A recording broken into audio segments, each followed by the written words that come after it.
Hey folks, welcome back to another video. My name is Matt Kuda, and today I'm going to show you what is in my bag.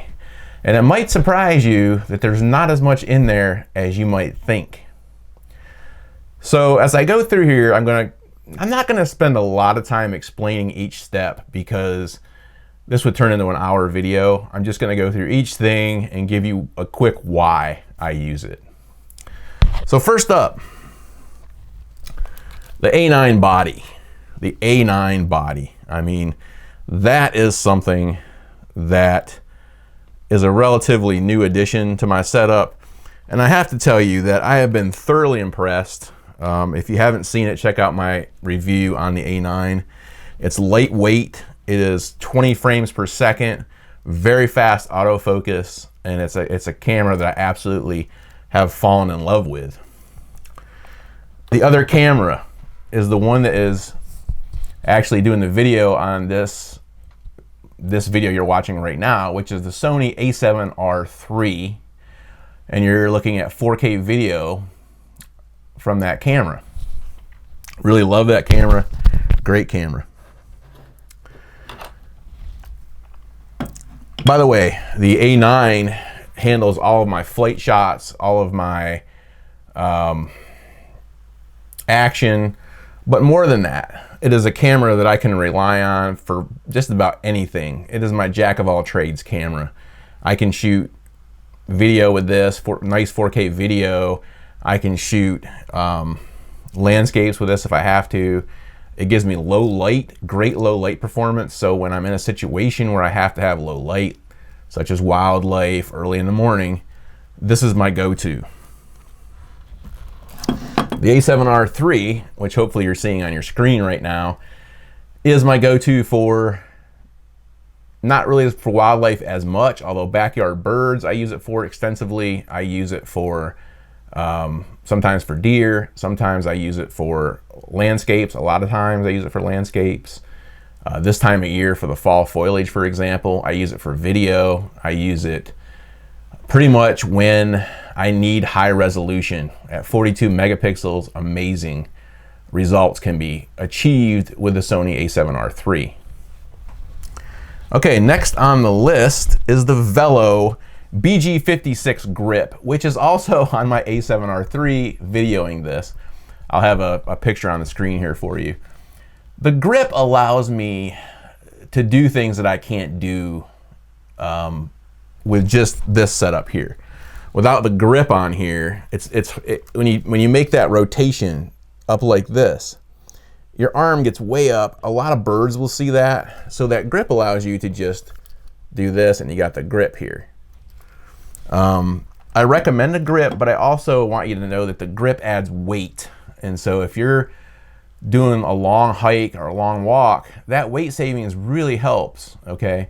But the grip also gives you 2 batteries. And those batteries allow you to stay out longer. It allows you better protection against the cold, because cold, as we know, kills batteries. So I recommend it for that as well. The next thing in my bag, we'll talk about lenses, is the Sony FE 1.4x teleconverter. And that's what that looks like. I just did a review on this. Really love this thing. And I keep it on my 200 to 600 most of the time. You know, it goes good with it. And I like having it on there. That 1.4x teleconverter is used when I want more reach, of course. It makes my 600 millimeter on the long end into an 840 millimeter. And that is something that, as you know, when you're doing wildlife, you want to get as close as you can. You can never get close enough. And there are disadvantages, and I encourage you again to check out the video review I did on this for the disadvantages. Okay, so next on the list is this guy. This is the Sony 200 to 600, which I also did a review on, and I encourage you to check that out. This is the Sony 2 to 600 FE 2 to 600 G lens. It's not a G Master, it's a G lens. I think it should be a G Master. It has amazing quality. But I love it. It's compact enough that you can fit it in my bag, and I'll show you my bag here in a minute. It's compact enough. It has excellent sharpness. 6.3 on the long end is doable for most wildlife shots. There are times I wished I had an f4 lens, and that is one downside to the 200 to 600. But by and large, it's great at flight shots. Combined with my A9, it is absolutely killer. Highly recommend it. If you do get one, I recommend getting the neoprene cover for it, as you can see here, because not because it is necessarily the camouflage aspect, although it does help a little bit to conceal the whiteness of the lens. I like it because it just offers protection. This could be black as far as I'm concerned, right? It could be a black one, camouflage, whatever. It could even be white if you wanted it to be, but it offers a lot of protection. It also gives a little bit of dampening here to your focusing ring, right? So that it doesn't slip on you as much. It's a little bit, causes a little bit of friction right there, which I really like. Okay, next thing on the list is the MC11 converter. The MC11 converter. Now, this is so I can go from Canon to Sony EMount. I use it on 2 Canon lenses that I have, and might as well discuss that while I'm here. It simply fits onto my, I'll tell you, one thing I don't like about Sony, and I'll be honest with you, Sony uses a white dot on their, for connecting the lens to the camera and so forth, and Canon uses a red dot, and that red dot I found is much more visible when it's dark, believe it or not. I can easily see the red dot compared to this white dot. That's just my personal feeling on that. That's not worth switching from Canon to Sony or Sony to Canon. But I use this on my 100mm macro from Canon. I love this lens. It's sharp. It's an older lens, but it still works well. I highly recommend it if you're going to do macro. If you're a full-time macro shooter, maybe you don't want this. Maybe you want to look at something in the 180 macro. But I'll tell you what, if you just do macro 3-4 times a year, this is a great investment. It's also good for portraiture. Not so sharp on the 2.8 lens, 2.8 side of things. Again, check out my review on this lens. It's really, for the price, especially at like $300-400 used, it's just an amazing deal. So the other Canon lens that I shoot with, and I don't use this a lot, but it's one of these things that weighs so little, why not, is the Canon 50mm 1.8 plastic fantastic, right? I mean, it's just light as a feather. And I do recommend this lens. It's still very sharp, even with the A7R3, which is 42 megapixels. Hopefully I can show you a picture here while I'm talking about just how good this lens is still. And it's only like 100, I don't know what it is now. This is the non-STM version. But last I checked, it was like just a little over $100, maybe 110, 120. I mean, you can't beat that. I recommend everybody get this lens. The other lens is also on the camera right now, and that's the Samyang 1.8 24mm lens. Love that lens. It does lack some of the ruggedness of a better Sony or a better Canon lens, but I love the quality that it gives me, and I don't shoot a lot of wide angle nature work. And when I do, I just want something that's sharp. I don't care if it can survive, World War III. I just want something sharp, something that gives me good results. This thing will do it. It will do, astrophotography. It will do landscape photography, no problems. Waterfalls, fall foliage.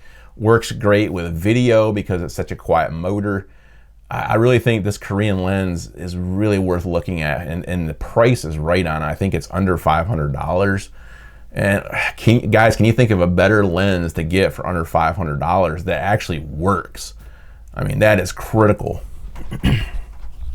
Okay, the next thing that I carry is filters. And I'm not a huge filter guy. I carry a few. It used to be in the old days, back in the 80s and 90s, we had to carry a lot of filters around because film required a lot more filtering that we now can do in post-production. But I do carry a few.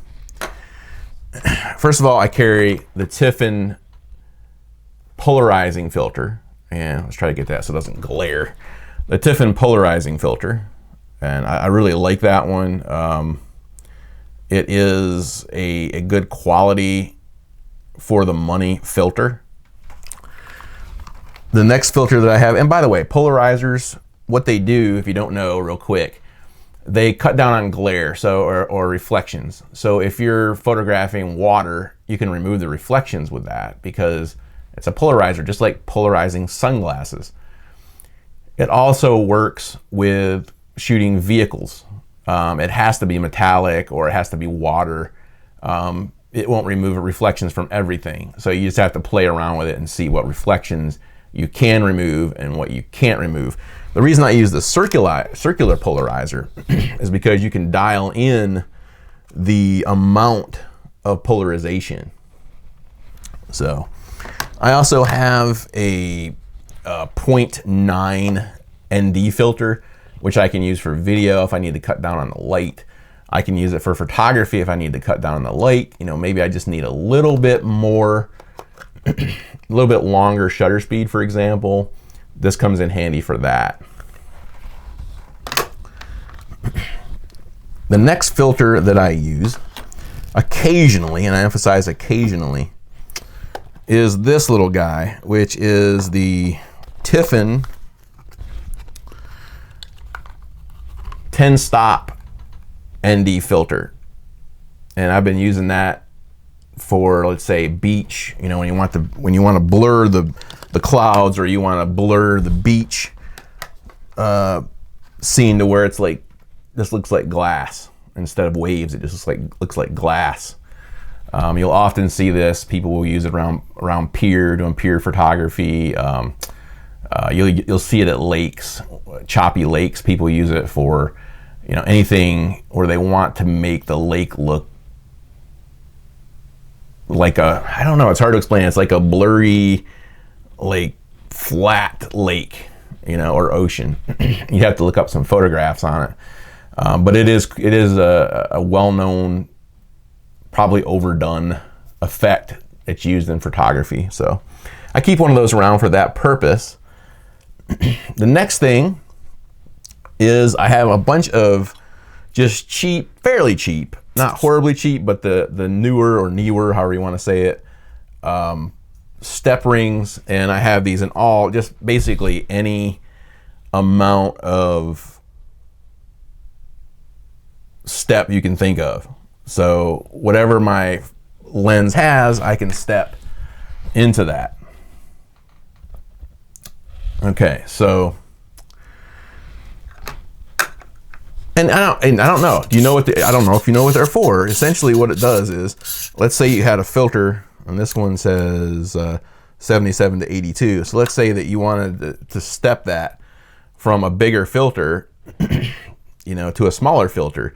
You would screw the one filter into this side, and then this side, you know, would step down to your lens that you're using. So it saves you from buying, you know, 500 filters because you got 500 different lenses, right? Just a smart move and I guess a money savings venture, to say the least. Okay, so that covers all of my filters. What about accessories? And accessories are one of these things where I may or may not need them. Like batteries, of course, you need. Some of it you don't need. And I'll go through what those things are. Okay, so first thing is batteries. I do recommend that you use Sony brand batteries where possible, but I use non-brand batteries as well. This is one of those. And I keep 6 batteries on hand, and usually 4 of the 6 are Sony's. But I keep them on hand, fully charged, ready to go. Why? Why do I have so many? Not because I can get by with usually 1 to 2 of these a day. But the problem is, what happens when the temperature drops down to, 20 degrees below, 20 and below? Well, your batteries are going to go dead fast. You can keep them in your pocket, but they're still going to have problems staying warm and staying charged. And so you always want batteries, always want more batteries. Okay, next thing. This thing has been with me forever. It is a cheap off-brand of the Black Rapid straps. It's called the Photocy Quick Strap. I don't even think they make it anymore. But essentially, it goes, over your shoulder like this, right? And this attaches to your camera, tripod mount, and it, my camera can hang right here on my body while I'm out photographing. I use this all the freaking time. Highly recommend it. Where do I use it? I use it when I'm doing my photo walks. You can bring it to your eye quite quickly, and everything. It doesn't. Let's put it this way: it doesn't have to break your back. It doesn't have to break your shoulder. The way it's distributed is perfect. You can buy the name brand Black Rapid, and if you can afford it, I encourage you to do just that. But they are indispensable in my mind. All right, the other thing here, I think I've got it down here on the floor. I'm running out of space here. Let's bring up a couple. The other thing that I use is the free hands photo gloves, and what they have, and I'll put one on here. What they have is these little flaps for your finger, your shooting finger, and your thumb, so you can grip and touch buttons better on the bottom of the camera. So it'd be something like this, right? You can see I've got my thumb and everything right there, and you can hit your shutter release, and then you can hit your back button or dials or whatever you need to do. Now, one word I'll say about these free hands, they're actually not bad, and you just do like that to go back to regular gloves again. They're not bad. I don't recommend them for anything under 45 degrees. They're great at cutting the wind. If it's real windy at like 45 to 50 degree wind, they're pretty good at that. They make a good undershell. Like if you have the, not undershell, but a base glove. So when you have a shell over top of it, like a mitten shell, you can pop that mitten shell back if you wanted to, and then you can use the gloves. And so I don't recommend them for, anything at freezing temperatures or below. Will they help? A little bit. I mean, you could strap a hand warmer to it, I suppose. But the other thing I like them for is when you're in your blind, having that black glove on, it keeps the birds so they can't see your hand movements when you're up around the camera. And I really like it for that as well. Okay, next thing, I have started using this dust blower, and I can't remember the name of it for the life of me. I'll put it in the show notes. But I used to use these cheap blowers, rocket blowers that they have. And what I found out one day, what was happening, I was cleaning out the inside of my camera in my, where my sensor is. Well, what happened was that dumb cheap blower, the end of it blew off, and the end hit my sensor. And I mean, I about freaked, when that happened. And so after that, I bought a much better quality one. And this one's great. I mean, it has a very small end on it so that it blows stronger air, and it even has a filter inside of it to filter out any dust particles that may have gotten in there in some way. And so I do recommend a better blower than those cheap ones, especially those cheap ones that come with like things on Amazon. They are horrible, right? So definitely recommend getting rid of them. Okay, I've also got this little thing, which is baklava or whatever you want to call them, and that just slips over your head, much like we wore during the whole COVID thing. I was already wearing these things in my blind, or when it's cold. This is nice. It comes up around your face, protects your cheeks and your ears from cold. I didn't bring my hat in here. I should have brought my hat, but I also have a hat I wear frequently, but that's not in my bag. So the other thing I have in my bag, I just unplugged it, but the other thing I have in my bag is just this inexpensive, and it's corded, it's not wireless. Like, here's the cord here. This inexpensive shutter release. You don't need an expensive shutter release. Do not buy $50, $100 releases. You just need this. You just need something to get you away from the camera. Click the button and you're good to go. That cracks me up. People buy these. I mean, if you got the money, fine, but people buy these really expensive shutter releases, and there's just no reason for it. It's just silly. The other thing that I keep is this small GorillaPod. Now, I know these are primarily designed for cell phones and so forth, but what I found out is that having something is better than nothing, and this easily fits into my bag. I can put my camera on top of it. You know, I can screw this into here like so, and I just have a quick and dirty tripod for those situations that do happen when you don't really want to. You know, you're not really going out to use a tripod, but then suddenly you find you need one, and this thing has these little legs and so forth, and you can, you know, put your tripod on there, put your camera on there, and you're good to go. Okay, I recommend these. I don't think you should use them exclusively, but they're nice. They're nice in a pinch. I also found that they're good for doing, you know, video, B-roll, like on top of a rock or something like that. There are use cases for them, so I do recommend them. All right, so where does that leave us? Microfiber cloths. All right, I keep some of these around. They're in little bags like this. They give them away all the time with different things, and I buy them as well. There's nothing magical about them. They just are great for keeping your gear clean in the field. You know, you never know when you're gonna drop your lens or in the mud or a camera in the mud, and it's just nice to have a few of those around. I'll do another video on how to clean your cameras, but I will often also have a bottle of isopropyl alcohol on hand that allows me to clean the camera and the lens barrel and all that too, to keep it clean. So that's also another thing.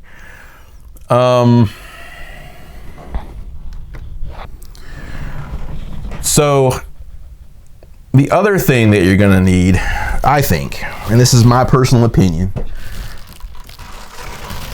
this is gonna probably shine like crazy on here, but this is a lens cover that's very inexpensive that you can buy on Amazon. I forget who makes it, like, what is it, I don't know, JJC or something, or I don't know, CJJ or something, I don't know what it is. But anyway, you'll see them out there, and it's just a cover. It covers the lens and your camera body, and I actually have used this. It does work. It is annoying to use, but it does work. Okay, what other goodies do I have here? Make sure I got everything. I don't want to shortchange anybody. My bag. Oh, let me go over here and get my bag. Okay, now what do I use for my bag? Okay, this is it. It is no longer manufactured. It is a Mindshift Moose Peterson MP3 bag. It is designed to look like, and it does look like it, it's designed to look like a carry-on bag. And it has these little flaps right here that I am not a fan of, and I have actually lost gear because of these flaps, because when the flaps go closed, it's actually designed that the flap goes closed like this so that it protects your gear from the elements. But what it doesn't, what happens is sometimes it looks like it's zipped. And you go to pick it up and boom, that thing pops out and there goes your lenses all over the pavement. I lost a one of my 100 macros that way, and it just it killed me. It nearly killed me. I mean, when that happens, you're out $300-400, right? So bear in mind that I do not recommend that bag. They don't make them anymore, probably for that reason. But Mindshift is a good company, and I do recommend their stuff. And I do like Moose Peterson. He's a great photographer, and I really like, you know, what he has to say about things. So that's really all there is to it. That's really all there is to what I carry with me. I told you it wasn't going to be that much. I don't go crazy. I don't carry the whole everything in the kitchen sink. Okay, I just don't do it. You may do that, and that's fine. You may think that that's the way you ought to go. That's fine. Carry as much as you want. I do find as I get older, particularly, I don't want to carry as much stuff. And frankly, I don't use that much. This 200 to 600 covers nearly everything I do from a wildlife perspective. The Sony A9 covers everything I do from a wildlife perspective. The A7R III camera body covers everything else I do. And the 100, the 50, and the 24 really cover everything else. I can move forward. I can zoom with my feet if I have to. I can crop later having a 42 megapixel camera. So I am not at all short on anything. This is all I really want. If I were to add anything to this kit, I don't know what it would be, frankly. Maybe a 70 to 200. Maybe a video. I would like to have a video only body at some point, like maybe the FX3, FX30, something along those lines. But guys, that's about it. You don't need everything, okay? Anyway, that's all I had for this video. Thanks for watching. As always, make it a great day and get out there and enjoy nature. Bye-bye.